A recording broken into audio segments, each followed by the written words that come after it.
నమస్కారం ప్రజలారా. మరి రాధాకృష్ణ గారి కొత్త పలుకు అంటే పోయిన వారం ఏ విధంగా పలికిందో అందరూ చూశారు. మరి ఈ వారం కూడా ఆయన ఏమన్నా తగ్గుతాడులే. మన పార్టీకి సంబంధించినటువంటి మాజీ మంత్రులు, మాజీ ఎమ్మెల్యేలు అందరూ కూడా ఆయన కార్యాలయాల దగ్గరికి పోయి నిరసన వ్యక్తం చేయటం, అదే విధంగా మన పార్టీ సోషల్ మీడియాను వేదికగా చేసుకొని రకరకాలైనటువంటి వ్యాఖ్యలు కూడా చేయించినాం. అయినా తగ్గుతాడులే అంటే నేనేం చెప్పినాను అప్పట్లోనే, ఆయన ఏం తగ్గడరా మళ్ళా కొత్త పలుకు అని చెప్పి మళ్ళా పెన్ను తీసుకొని రాబోయే ఆదివారం రోజు మళ్ళా వస్తుందని చెప్పినా మరి రానే వచ్చింది. మరి ఏమి రాసినాడు ఏంది కథ అనేది మనం తప్పకుండా విశ్లేషణ చేద్దాం. మీ అభిప్రాయాన్ని కూడా కామెంట్ రూపంలో అయితే తప్పకుండా తెలియజేయాల్సినటువంటి బాధ్యత ఉండాలి. ఎందుకంటే ఇలాంటి ఆర్కే లాంటి వాళ్ళు ఎన్ని రాతలు రాసినా మనం ఏమో అన్నను వదిలిపెట్టబోలే. ఆయన ప్రధానమంత్రి కుర్చీలో కూర్చోబెట్టి మనం ఎన్ని తిరుగుదాం, అప్పుడు దాకా మనసు ముందుకే ఉండాలని కూడా నేను ఈ సందర్భంగా తెలియజేసుకుంటూ, తలపడటం నాకు కొత్త కాదు, ఎదురీయటం మా ఓడికి కొత్త కాదు, మా ఓడు ఎనికి తగ్గేవాడు కాదు, సొంత సినాయనే మరి కలిసిపోయినాడు. అదేవిధంగా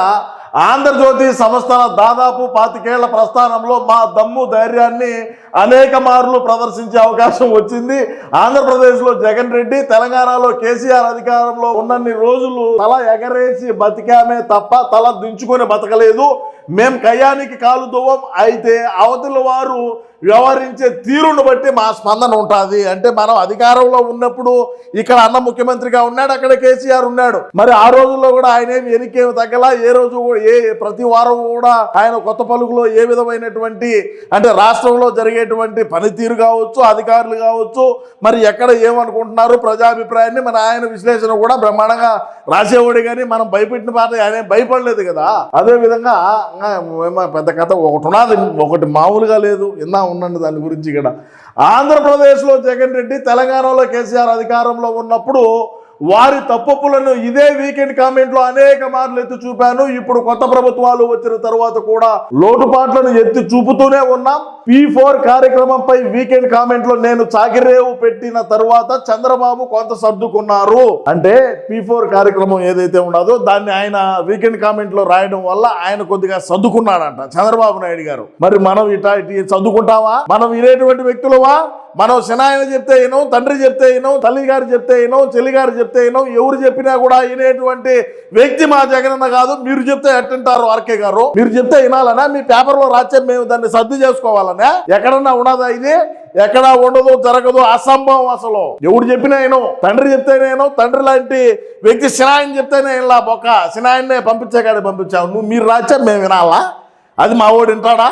వినేటువంటి వ్యక్తి అయినా ఎటువంటి భావంతో కలిగినటువంటి వ్యక్తి మా జగనన్న. అటువంటి ఆయనకు మీరు చెప్తే మీరు రాచ్చే మేము వినాలా? దాన్ని ఏమైనా మారుతారు. జగన్ రెడ్డి సొంత మీడియా నిత్యం చేసుకుంటున్న వార్తలు ఎవరైనా పోటీ పడగలరా? జర్నలిజం గురించి, విలువల గురించి కనీస అర్హత లేని వారు చెబితే ఇదే దుస్థితిలో లేను అని చెప్పి రాశాడు. అంటే మనకు ఒక వార్తాపత్రిక ఉన్నది, ఒక టీవీ ఛానల్ ఉన్నది. ఎటువంటి వార్తలు రాస్తాం, ఎటువంటి వార్తలను మనం ప్రసారం చేస్తాం, ఏ విధమైనటువంటి బఫోన్ డెకాయిట్ హౌలేగాళ్లను డిబేట్ లో కూర్చొని ఎటువంటి వ్యాఖ్యలు చేయించాం వాళ్ళతో. సాక్షాత్తు అమరావతి రాజధాని ప్రాంతంలో ఉండేటువంటి మహిళలను వేసేయాలన్నటువంటి డెకాయిట్ గాళ్లను కూర్చొని టీవీలో మాట్లాడిస్తే మనం ఇక జర్నలిజం గురించి మాట్లాడితే మరి రాష్ట్రంలో ఉండేటువంటి ప్రజానికం ఏమనుకుంటారో ఆలోచన చేయండి. అదేవిధంగా అక్కడ మరి ఇది పెద్ద కథగినిబ్బా, ఇది మరి దమ్ముడాదా? ఏబిఎన్ ఛానల్ కి దమ్ముడాదా అని నేను కూడా అడుగుతున్నా. అంటే ఇక్కడ మళ్ళా సీమరాజా రచ్చగొట్టేటువంటి వ్యాఖ్యలు చేస్తున్నాడు. మరి వర్గాల మధ్య ఇది పెడతాడని చెప్పి మళ్ళా పోలీస్ స్టేషన్ చుట్టూ పోవద్దు, మీకు చెప్పులు అరిగిపోతాయి. నేను ఇక్కడ నేను రెచ్చగొట్టేటువంటి వ్యాఖ్యలు చేయడం లేదు. రాధాకృష్ణ గారు రాసినటువంటి దాన్ని మీకు దమ్ముంటే బయట పెట్టండి అని చెప్తున్నా. దీన్ని మళ్ళా రెచ్చగొట్టే వ్యాఖ్యలు దయచేసి అనొద్దు, మీరు ఒక రకంగా తీసుకోవద్దని నేను ముందే చెప్తున్నా, ముందే స్పష్టంగా తెలియజేస్తున్నా. ఎందుకంటే కొంతమంది మా పార్టీకి చెందినటువంటి పాలేరులే నా ఎదుగుదల చూడలేక, మా పార్టీలో మరీ ముఖ్యంగా నా ఎదుగుదలను చూడలేక కూడా కొంతమంది కేసులు అంటే పోలీస్ స్టేషన్లు పోయి సీమరాజా మీద కేసు తీసుకోండి, నేను ఏమి చేశానో మరి మరి నాకైతే అర్థం కావడంలే. సరే, ఏది ఏమైనప్పటికీ కూడా ఆ సంఘటన గురించి తెలిస్తే అని పెద్ద హెడ్లైన్ పెట్టారు. సరే, తెలిస్తే ఏమైతుంది కానీ ఏందో చూద్దాం. రాజశేఖర్ రెడ్డి జీవించి ఉన్నప్పుడు అంటే దాదాపు 25 ఏళ్ల క్రితం ఆ కుటుంబంలో చోటు చేసుకున్న ఒక దిగ్భ్రాంతికర సంఘటన గురించి కూడా నాకు తెలుసు. మరి ఆ దిగ్భ్రాంతి సంఘటన ఏంది రాయండి మీ పేపర్లో, రాష్ట్ర ప్రజానికానికి తెలియజేయండి, చూపియండి మీ టీవీల్లో వేసి. మరి ఆ దిగ్భ్రాంతికర సంఘటన ఏమిటిది, ఏంది చూపిండి దమ్ము ఉంటే. మరి కరెక్ట్గా మీ దగ్గర అన్నీ ఉంటే మరి బెయ్యండి, టీవీలో వేసి మా జగనన్న చేసినటువంటి గొప్ప కార్యక్రమాన్ని ఏదైనా సరే, అది లంగా కావచ్చు, బఫూన్ కావచ్చు, డెకాయిట్ కావచ్చు, హౌలే కావచ్చు, పనికి మాలిన చెత్త అని ఊసే పని కావచ్చు, మీరు దమ్ముంటే చూపిండి మీ టీవీలో వేసి. ఇంకేమే ఓపెన్ ఛాలెంజ్ బెయ్, నీ ఏబిఎల్లో బెయ్, ఏమేస్తావు చూస్తాం, మాకు లేవు టీవీలో, మేము వెళ్ళేము, దాని మళ్ళీ కౌంటర్ మేము ఇగలుగుతాం. మా దగ్గర తపేలం బ్యాచ్ ఉన్నారు, 25 ఏళ్ల క్రితం ఏమి జరిగిందో తెలియని తపేలం బ్యాచ్ని తీసుకొని వచ్చి టీవీ డిబేట్లో కూర్చొని పెడతాం. ఆ డిబేట్లో కూర్చొని పెట్టి మాట్లాడిస్తాం, ఇబ్బందిలా, మీరు బేయండి, మీరైతే బేయాలా. సమయం వచ్చినప్పుడు సదరు సంఘటనను నేను బయట పెట్టాల్సి వస్తుందేమో తెలీదు. ఆ సంఘటన గురించి తెలిస్తే యావత్ ప్రజానికం నివ్వెరపోతారంట. ఏంటిది, ఏమి సంఘటన అయినా సరే బై నువ్వు వదులు, రాష్ట్ర ప్రజానికానికి నువ్వు ఖచ్చితంగా తెలియాలా. ప్రధానమంత్రి కావాలన్నా అంటే ఖచ్చితంగా ఇది ఏందనేది తెలియాలా. అవునా కాదా అనేది మీ అభిప్రాయాన్ని కామెంట్ రూపంలో అయితే తెలియజేయండి.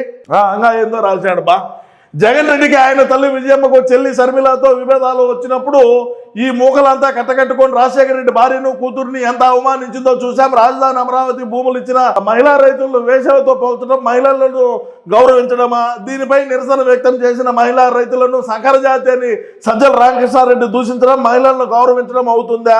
వీళ్ళ మహిళల గురించి గుండెలు బాదుకునేది. ఇప్పుడు మాకు అధికారం లేదు, మేము ఇప్పుడు బాదుకోకపోతే ఇంకెప్పుడు బాదుకుంటాం? అధికారంలో ఉన్నప్పుడు ఎక్కడ మైనింగ్ ఉన్నది, ఎక్కడ గ్రావిల్ ఉన్నది, ఏమి చేయొచ్చు, ఎక్కడ గంజాయి పండించచ్చు, ఎక్కడ అక్రమంగా మైనింగ్లు చేయొచ్చు, ఎక్కడ అక్రమంగా ఎర్రచందనాన్ని మనం రవాణా చేయొచ్చు, ఎక్కడ ఇసుక అక్రమ తవ్వకాల్లో వచ్చు అనేటువంటి ఒక ఆలోచనలోనే, ఎక్కడ ఏ నియోజకవర్గంలో ఎంత ఆదాయం వచ్చాదని చూసుకోవడంలోనే మేము బిజీగా ఉంటాం. ఈ రోజు గేరాకు వచ్చిన తర్వాత మహిళలు గుర్తుకొచ్చినారు. అదే అమరావతి రాజధానికి భూములు ఇచ్చినటువంటి మహిళా రైతులను ఏ విధంగా మేము అధికారంలో ఉన్నప్పుడు లాఠీ చార్జీ చేయించినాం, ఏ విధంగా వాళ్ళని ఎటువంటి భాషతో దూషించినాం. మరి సాక్షి డిబేట్లోనే కూర్చొని అమరావతి రైతులను ఎవరైతే భూములు ఇచ్చినారో ఆ భూములు ఇచ్చిన వాళ్ళు వేసేయాలని చెప్పి పోల్చడం జరిగింది. వాళ్ళు కట్టుకునేటువంటి గుడ్డల మీద, బట్టల మీద కూడా కామెంట్లు చేసినటువంటి చరిత్ర మా పార్టీదయా. అదేవిధంగా ఎవరిని తిట్టమంటే వారిని తిట్టాల్సిందే, ఎవరింటి పైన ఎవరి కార్యాలయం పైన దాడి చేయాలని చెబితే ఆకు రౌడీల్లా లగెత్తడేమైనా ఇదేం సంస్కృతి? వెన్నెముక ఉన్న వాళ్ళు సొంత బుర్రతో ఆలోచిస్తారు. అదేవిధంగా ఇక్కడ వెన్నెముక ఉన్నవాళ్ళు అంటున్నారు, మా అన్న ఏది చెప్తే దానికి మేము కట్టు బానిసలంగా ఉంటాం. మా ఓడి ఇప్పుడు ఏబిఎన్ ముందుకు పోయి రచ్చయిండి అన్నాడు, ఫిలింనగర్లో వచ్చినాం, రచ్చ వేసినాం అంటే ఆడ అంబులెన్స్ వస్తూ ఉంటే దానికి కూడా దారి ఇలా వేరే విషయం. రచ్చ అయితే వేసినామా లేదా, అది లక్ష్మీపార్వతి గారి ఆధ్వర్యంలో జరిగినటువంటి నిరసన కార్యక్రమం. అదేవిధంగా ఏందో చూద్దాం. పోలీసులు అధికారులు పోలీస్ స్టేషన్లో కొట్టిన ఘన చరిత్ర జగన్ది. ముఖ్యమంత్రిగా ఉన్న రాజశేఖర రెడ్డి చివరి రోజుల్లో జగన్ రెడ్డి ఉనికినే భరించలేకపోయారన్నది నిజం కాదా? నువ్వు హైదరాబాద్లో ఉండొద్దు, బెంగళూరులోనే ఉండు అని జగన్ రెడ్డి ఉద్దేశించి వైఎస్ ఎందుకన్నారో జవాబు ఇవ్వండి అంటే, జవాబు ఏంటంటే నువ్వు బెంగళూరులోనే ఉండరాబ్బా, నువ్వు హైదరాబాద్ రావద్దని. ఎందుకంటే పోలీసులు ఐఏఎస్లను ఐపీఎస్లను యంత్రాంగాన్ని ప్రతి ఒక్కరిని మరి వాడుకున్నాడు. ఇష్టం ప్రకారం ఏం కావాలంటే అది, ఎట కావాలంటే అట్ట చేసినాడు కదా. అందుకోసమనే నువ్వు ఉండరానైనా ఆడనే ఉండు, నువ్వు ఎందుకు ఇడికి తెచ్చి నాకు తలనొప్పి పనులన్నీ చేస్తావని ఆ రోజుల్లో చెప్పుంటాడు. దాంట్లో ఏమి పెద్ద ఇబ్బంది ఏముండదు. సరే, అదేవిధంగా దోచుకున్నది పంచుకున్నది అవకాశం కట్ అవుతుందనే బాధతో వైసీపీకి నేను వ్యతిరేకాన్ని అన్నట్టుగా జగన్ రెడ్డి నమ్మబలికే ప్రయత్నం చేస్తున్నారు. దోచుకోవడం నిన్ను మించిన వాళ్ళు ఎందుకుంటారు జగన్ రెడ్డి? ఇక పంచుకోవడంపై ఆసక్తి ఉంటే నీ నుంచి అటువంటి ఆఫర్ వచ్చినప్పుడే ఎగిరి గంతేసేవాడిని కదా. అది చూడండి బా, అంటే పంచుకోవడం అంటే మరి జగన్ మన అన్న కూడా ఆర్కే గారికి మంచి ఆఫర్ ఇచ్చినట్టున్నారు. మరి ఆయన ఎందుకో మరి తీసుకోవాలా? సరే, ఏది ఏమైనప్పటికీ కూడా రాష్ట్ర ప్రజలారా మన గురించి చాలా గొప్పగానే రాశాడు ఆర్కే గారు. ఏం తక్కువేం అన్న ఒకటి అరా మర్చిపోయినట్టే ఉన్నాడు. మనం చాలా మంచి పనులు చేశాం.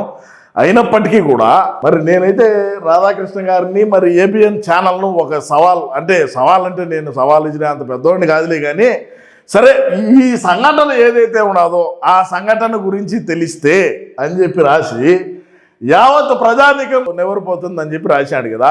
ఆ సంఘటనను మీ ఏబిఎన్ ఛానల్లో దయచేసి మీరు ప్రసారం చేయండి.